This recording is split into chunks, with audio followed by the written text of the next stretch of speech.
శ్రీ గురుభ్యో నమః. శ్రీమాత్రే నమః. శ్రీ మహాగణాధిపతయే నమః.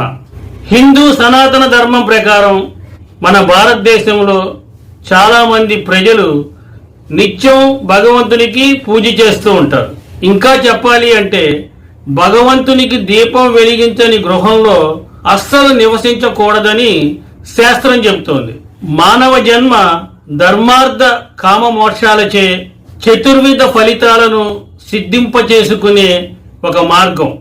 మన సంకల్పాలు నెరవేరాలి అంటే భగవదానుగ్రహం తప్పకుండా మనకు ఉండాలి. అందుకోసం నిత్యం భగవంతునికి పూజ చేస్తూ ఉండాలి.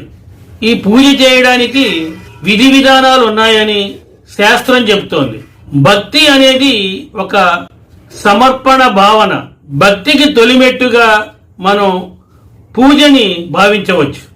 అలాంటి భగవంతుని పూజకి ఖచ్చితంగా ఒక విధి విధానం ఉంటుంది. అదేమిటో తెలుసుకుని ఆ విధంగా నిత్యం భగవంతుని పూజిస్తే గనక ఆ భగవంతునితో అనుసంధానమై ఉండే అవకాశం ఉంటుంది.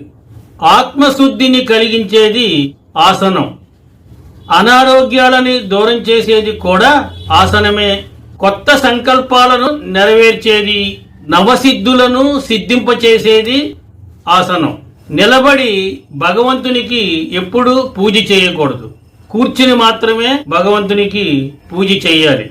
పరతత్వానికి కొత్త ఆనందాన్ని కలిగించేది తర్పణం. కాబట్టి మనం చేసే భగవంతుని పూజలో తర్పణం తప్పనిసరిగా ఉండాలి. ఇక గంధం విషయానికి వస్తే భగవంతుని పూజలో చాలా ముఖ్యమైన పదార్థం. గంధం అంతులేని దౌర్భాగ్యాన్ని, కష్టాన్ని దూరం చేస్తుంది.